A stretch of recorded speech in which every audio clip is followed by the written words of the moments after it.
Welcome to On Texas Football. I'm Bobby Burton, joined by Gerry Hamilton. A little Sunday extra edition here. Going to talk a little football recruiting, as well as what's next for the Texas staff. Dead period coming up, starting tonight at 11:59 p.m. Also going to talk about Tashard Choice, the running backs coach who will be interviewing with the Dallas Cowboys. Gerry, we also have some news or some thoughts about Texas and whether or not the Longhorns might even have a spring game. Nebraska may already be canceling theirs for specific reasons. Basketball update, Longhorns went big yesterday, and then baseball as well, alumni game. Got a lot for you on our plate, brought to you by our friends over at Allegiant Digital Marketing. Gerry, let's start with recruiting. I've been watching some videos you and CJ have done. You've talked about the running back group, the wide receiver group. Now that we're entering this dead period for recruiting, it starts tonight at 11:59. There is a second signing period that comes on Wednesday. Texas not expected really to participate in that. But my question to you is, what is next for Texas recruiting now that we've entered this next stage of coaches being on the road, et cetera? Yeah, so it'll just be a bunch of phone conversations with prospects is what it'll be. There's no face-to-face. The dead period kicks in tonight at 11:59. So technically February 3rd runs through March 2nd. So there won't be any face-to-face campus visits, anything like that. There will be the phone conversations. It's not out of the question. Texas offers a couple of guys based on, some of the stops they made, although they've offered quite a few 26s in this last half of the month of January before the calendar turned to February. So I think it's going to be just a lot of conversations and I'll tell you this, a lot of further evaluation on video based on what guys saw when they were out and about. Maybe some prospects that they liked that they didn't offer that they saw that never made it out publicly. Maybe they took that back and they're going to evaluate these guys. But Sark is, I believe he's going to give the staff about a week off around February 8th through the 15th in that range. That's what I'm hearing. So they'll get a little downtime, because it's been a long season for those guys. Much needed. I mean, look. Yeah. And then come back and get into spring practice, start building for spring practice. But the team obviously has winter workouts. And I've said on Texas Football and Coffee and Football, I've heard some really good things about a few freshmen, Justus Terry, Nick Brooks being two of them so far. That's great to hear. What is it that you're hearing about Brooks and Terry in particular, Gerry? Terry, it's just the way he attacks it's like a professional. I think during those bowl practices, I was told that he took coaching extremely well and was dialed in and was listening. None of this stuff where, maybe Kenny Baker's talking to him and he's drifting away, looking around. No, he's locked in. And I think he's attacking this with a professional mindset at a young age, similar to what Kelvin Banks said. I'm not saying he's going to start as a freshman, but there's some similarities in the way maybe they're attacking this thing and the maturity they have when they're being coached and then in their workouts. With Nick Brooks, it's been look, I thought the move to Grayson was great for him. He lost Grayson, Georgia, by the way. Right, yeah. Offensive lineman. Nick Brooks, yeah. Grayson High is a senior from Iowa. That move was great for him. He lost 20 pounds, and every single day he went up against a edge kid that signed with Georgia Tech, or Joseph Mbach, the D lineman that signed with Florida, or a couple underclassmen that are going to be elite players too. So he went up against tremendous competition. I've heard his athleticism has surprised early on. I've also heard now that doesn't mean he won't start his career at guard like Evan Neal, Lael Collins. Some of those guys have done in the years past, but I've heard he's going to be a tackle. Now, he is viewed as a tackle by Texas and a guy that has a chance to be a really good player if everything continues on the path it is. And I think there's a chance he's in the 2 deep after the spring.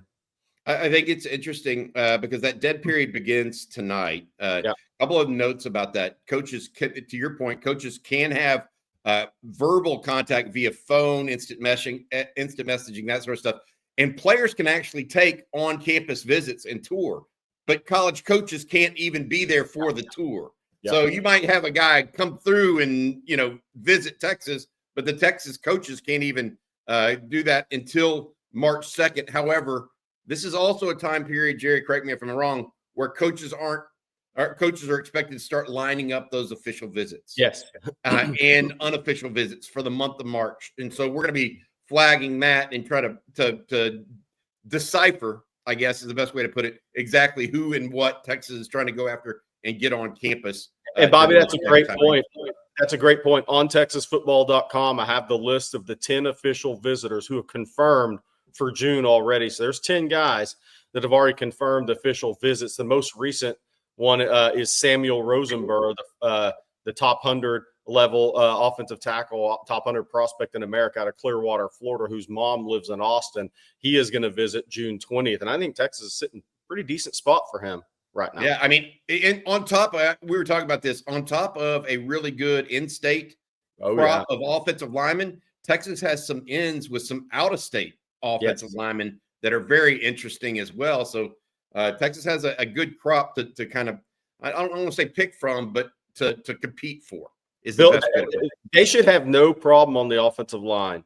Boy, this will come back and bite me. But they should have no problem on the offensive line building out a tremendous 5 or 6 man class. I mean, I mentioned Samuel Rosenborough from Clearwater, whose mom lives in Florida now. He's a really good tackle prospect. Sam Utu, the football/volleyball player at 6'5", 295 at Orange Lutheran in Orange, California. I think Texas is in a pretty good spot for him right now, too. They probably will get a visit from Cody Green out of Mater Dei, the offensive tackle committed to Oregon. I mean, that's 3 out-of-state guys to start to go with this group of in-state linemen who are really strong. So it's really looking like Texas is going to have 9-10 really solid offensive line prospects, out-of-state, in-state combined, to pull a 5 or 6 man class out of. And I certainly, as of today, like Texas' chances to put together a really good OL class. And that's on top of the Nick Robertsons down at Klein, Toa Katoa up at Euless, John Turntine and North Crowley and Zayden. I mean, all those guys, Max Wright. Felix Soja, all those guys. Yep, absolutely. All right, hey, before we get to the Tashard Choice topic, I want to say thank you to our sponsor. That is Allegiant Digital Marketing. Founder and CEO Chad Markham with Allegiant Digital is an Austin-based ad agency that has helped thousands of business owners just like you conquer marketing challenges for 25 years. So if you're ready to start making money with your business and grow with confidence, visit allegiantdigital.com/ontexasfootball and get a free marketing plan. Plus, you can save up to $2,500 in advertising with their Hook 'em Horns special today. If you're looking for new customers, consistent leads, marketing services that actually work, give Chad and his group a shout. Visit allegiantdigital.com/ontexasfootball. All right, Jerry, there is some news and notes coming out of Dallas right now. Clarence Hill, a friend of mine up there, is reporting that Tashard Choice is not only going to be getting a interview with the Cowboys, but also Derek Foster, the running backs coach out of New Orleans, is coming in for a visit to the Cowboys to interview. What is your make of this? And Tashard Choice, the Texas running back coach, will he be the next RB coach at the Cowboys? Yeah, I think it's going to be interesting because it's the one job that I think is in the NFL that's a threat to Texas. Look, he has a solid relationship with Jerry Jones, has for years. Jerry Jones brings him up to talk to their rookies every year. So that's a lot of respect. That's a healthy respect type of relationship there. He loved his time in Dallas. I mean, maybe more so than any other place he's ever been, from what I was told, college or pro. So there's a lot there with Tashard Choice in Dallas and the Cowboys. The question is the timing right for him now? That's what this is going to cut, and only he's going to be able to answer that. But I think it's a legitimate thing. This is not a money grab. This is not a negotiating ploy. This is a legitimate type of scenario that Texas has to deal with Tashard Choice. And I'm not saying he's going. That remains to be seen. But what I am saying is this is legitimate. This isn't just a money grab negotiating tactic. Here's what I mean, he makes right at $700,000 right now with the University of Texas. He's due a raise, most likely, and an extension with Texas. Why would he take that job with the Cowboys if the money's not going to be equal, if it takes away? Like, I think you talk about leaning into what you do really well. Tashard Choice does a few things really well, but he recruits really well and he builds relationships really well. Those are two things. you take that recruiting piece off the table with him when he goes to the pro game.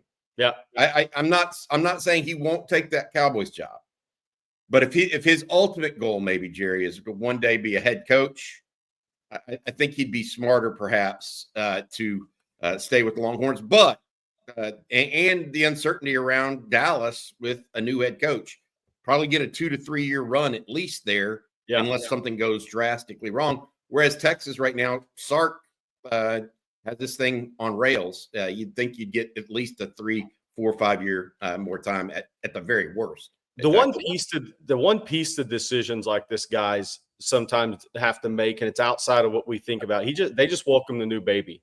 Yep. Is there more downtime in the NFL while you're coaching at the highest level? I mean, college football is a really, truly a year-round deal. Yeah. And I'm not saying that's a factor. I'm just saying that's some of the things we never think about. So we'll see. We'll see what Tashard does. All right. Speaking of that, let's stick with football, if you don't mind, Jerry. Matt Rule, a Nebraska head coach, came out yesterday and said that he doesn't know if the Nebraska Cornhuskers are going to have a spring game. And the reason why, he said, last year our spring game was televised, and I felt like a lot of guys were tampered with and lured into the portal post-spring game. Mm-hmm. Very interesting. This year's spring portal window, ends, I believe, April either 25th or 26th. So Texas could have a spring game after that. Nebraska could have a spring game after that and not have players going to the portal. But last year, Texas had its spring game on, I believe, April 19th, 20th, that window. So that would give potentially players a chance to jump in the portal after the fact, after teams have tried to lure guys in. I think Texas is going to deal with tampering either way. I really do believe that because they have Longhorns have such a talented roster. But what do you think of Sark potentially, not necessarily following suit? He'd be doing it on his own, but about him possibly not having a spring game? Yeah, there's a few layers to this for me. One, ESPN would be incredibly disappointed if they don't get an Arch Manning spring game. But maybe that's one reason you don't do it in a weird way, because of everything that's going to be. Look at what Arch Manning reveal day looked like last week. Yep. I mean, it's going to be a circus. It's going to be a wild ride. So there's possibility of that. But I think what Matt Rule said, I think other colleges are going to follow suit here if their administration allows it. I think there's something to that. I really do. And players are going to be, like you said, tampered with either way. But a spring game, like there's several spring games. I think Florida's is April 12th. Auburn's April 12th. I mean, these are pretty much displays for kids to be recruited off your team. That's the reality of it. So I get where Matt Rule's coming from, and I truly believe other colleges are going to try to follow suit here and see what happens. The problem with running this spring game too late in April is it butts right up into the spring evaluation period for high school football recruiting too, and when spring practices start and all that. So the calendar they have to look at. But I think Matt Rule's on to something, and it will not surprise me if some other major colleges think about doing the same thing. I will say this. It's not like we wouldn't be bringing this up if we didn't think that it wasn't under consideration, by the way, of some level at Texas. We'll see what that means. So this isn't just out of the blue. I mean, this is something that Texas, we're going to be following that for sure as well. All right, hey, Jerry, alumni, Texas baseball. Before we get to basketball, Texas baseball had its alumni game yesterday. Cody Clemens was back and some other guys that everybody knows and played at the Longhorns. The Texas team won 6-3. Adrian Rodriguez, the freshman, had a big home run. Cole Chamberlain had a home run as well. Both newcomers to the team. Texas wins 6-3. We'll have more on that from Jeff and CJ a little bit later, probably on Monday. All right, let's talk about basketball because I thought you and I both watched this game yesterday, Texas versus LSU. That's the best offense Texas has looked in a long time. And I will say this, as someone that has been lulled to sleep a little bit by Texas basketball and their fortunes. Are they gonna make the tournament? Is Rodney Terry gonna get it? I mean, is he gonna get it done? All these things. They went to LSU and won by 30. Yeah. And they looked like a vastly superior team to the Tigers. Now, LSU is one of the worst teams in the SEC. I get it.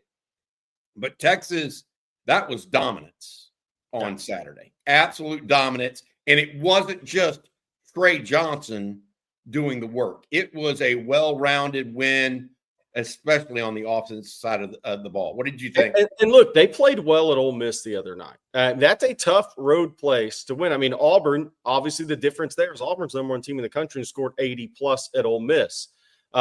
Texas doesn't have quite that type of firepower. Texas is good and very good offense because they have 4 guys that can go get their own shots this year. But what they've done – who are those 4 guys that can go get their own shots? Trey Johnson, Kaluma, Tremont Mark, and Jordan Pope. Now, the key is they have to play it with cohesion, right? The ball can't stop. The ball's got to move. Guys have to be moving. If guys who are really good offensive go get their own move within the confines of an offense, they're tough to stop, and they're going to score points on a lot of teams. Now, can they score enough to beat Auburn? Alabama, who's coming to Austin in a couple of weeks, we'll see. But look, Texas has played. They figured some things out with this team. I mean, the Missouri win, the A&M win, then the close loss at Ole Miss, and the win here Saturday against LSU. They're starting to figure it out. One of the things they've done through the Kendall Weaver injury is they've brought Devin Pryor. He's grown up now, and the SEC is big, long, athletic wings. You can win. Alabama wins with 6'1" guards, but they have a lot of length around those guys. But Devin Pryor gives Texas a little something different athletically, lengthwise on the wing. He made a 3 yesterday. I mean, he's got a chance to be a really good player. But they suddenly have a bigger, longer lineup, that they can play with a SEC-sized wing. So that's really given them a little something different here too. But the guys, I think, are finding their roles. They know they've gotten accustomed to, all right, Trey Johnson, last 4 minutes, he's got to have the ball in his hands. Yes, we have to defer to a freshman. I talked about this before the season. Yeah, that's the big question. That's the big question. But are older players going to defer to that guy? But so they're finding their roles. But now what's happening is, look, Texas is firmly in the NCAA tournament right now. They are up to 25 in NCAA.net. 25.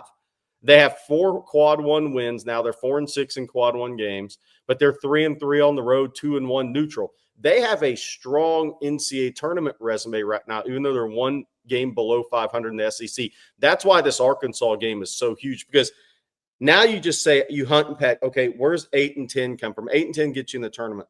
9 and 9 get you like a 9 seed in the tournament. Any chance you can get to 10 and 8?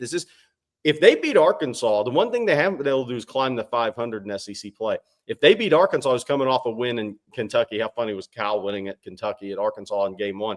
But if they beat Cal and Arkansas Wednesday in Austin, suddenly they're 500 in SEC play. And it's easy to see 8 wins and the possibility of 9. And if you upset somebody, you're suddenly sitting at 10. So from what looked really, because that first 5-game stretch, Bobby, was as tough as I've ever seen a Texas basketball team have to start conference with. And they somewhat survived getting a win. But now you look around and say, if they beat Arkansas, they're already at 5.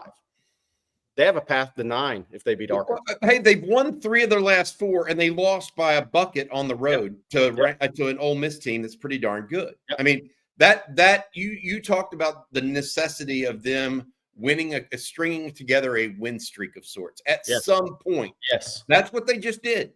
Yep. They won 3 of 4. You mentioned Arkansas comes to town on Wednesday. That game's at 8:00 at Moody with John Calipari and his group coming in. One other thing you said that I thought was poignant is that you said that Trey Johnson teams are the players around him, the upperclassmen, the Kalumas, the Popes, the Caden Shedrick, who had a great game on Saturday, I thought, have to defer at some level to a freshman being that guy for them at certain points in the game.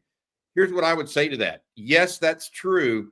But when Trey Johnson, like he did on Saturday, has 5 assists. That's when they get good. Yes, exactly. That's when that they say, oh, I can give the ball to the freshman and get it back. Yeah. And then they're all of a sudden, okay, it's just not going into a blank hole, and I never see the basketball again. Right. And I want to say, Bobby, you said this. LSU's not a good team, right? But Texas won by 30 at LSU. Okay. 4 days before that, Auburn won by 13. LSU only lost by 7 at Alabama 2 weeks ago. They lost by 9 at A&M, 11 at A&M 2 weeks ago. They lost at Ole Miss by 12. Texas is the first team that's really put a woodshed beating on them. That's how well Texas played yesterday. And what happens is guys are gaining confidence. That's the thing. Devin Pryor's gaining confidence in Texas, and the teammates are gaining confidence in Devin Pryor. And Tremont Mark is gaining confidence again after the ankle injuries. 2 ankle injuries set him back so much. Now he's gaining confidence. This team is gaining confidence. And I'm not sitting here saying they're going to beat Alabama, because you have to score 85 points in your house to beat Alabama. But what I am saying is Kentucky rolls to town, who's not good defensively. If this team continues to play like they are, they can score 80 plus on Kentucky. And they now have a chance that they found themselves, and they're playing with more confidence, and they're finding their roles offensively. They have a chance to make a little noise here. It's going to be interesting to see down the stretch. Well, so, and make no mistake, Rodney, Terry, and that group, not out of the woods yet. No. That's not what we're saying here. But there looks like a light at the end of the tunnel, at the very least. And they are playing better basketball all around. All right, I want to say thank you one last time to our friends over at Allegiant Digital Marketing. Chad Markham, CEO, Austin-based ad agency, has helped thousands of business owners for more than 25 years conquer small business challenges, from finding new customers, consistent leads, marketing services that actually promote and work for your business. If you are ready to start making money in your business and grow with confidence, visit allegiantdigital.com/ontexasfootball and get a free marketing plan. Plus, you can save up to $2,500 in advertising with their Hook 'em Horns special today. Jerry, before we get going, you mentioned the 10 visitors in football that have already lined it up. We look forward to March. It looks like, there'll be probably another 10 to 15 that line up between now and March, right? So we'll be monitoring that. But what are the big visit weekends that you've discovered? Is it the 13th? It's all June, right? Yes. What we think? There's 3 of them. Okay, go for it. Tell folks what that is. So June 6th through 8th is going to be the first one. That'll be a lighter one, I believe. Xavier Crowell, the running back that reclassed from 27 to 26, he has announced that's his official visit date. Obviously, Auburn, there's some Alabama, there's some big competition for him, but Texas in it. Then June 13th and June 20th. That's when you're going to see, if they bring in 50 visitors, that's when you're going to see probably around 40 guys come in those 2 weekends. Those are going to be your big official visit weekends for Texas. And I believe there's already 6 guys on the 13th and 3 guys on the 20th that have confirmed they're coming in. So that it's lining up. So there's 3 official visit weekends. And I believe there will be, around 50 guys take official visits those 3 weekends.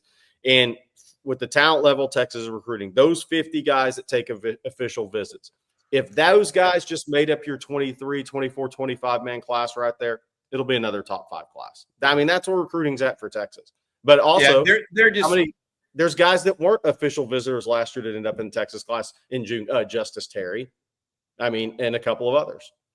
Yeah, absolutely. Texas right now with just 2 commitments, by the way. So it's not. We said this going out of a weekend's junior day a couple of weekends ago that. Look, Sark doesn't press. So We're going to have to wait and see. Dia Bell, quarterback out of South Florida. Chris Stewart, wide receiver out of the Shadow Creek School down in Pearland. Those are the 2 commitments at this point for Texas. All right, Jerry, that's going to do it. Thanks again to our sponsor, Allegiant Digital Marketing. For Gerry Hamilton, as well as our producer, Matt Hutchison, I'm Bobby Burton. Y'all have a good weekend. We'll be back tonight with the live stream at 7 o'clock. Hook 'em.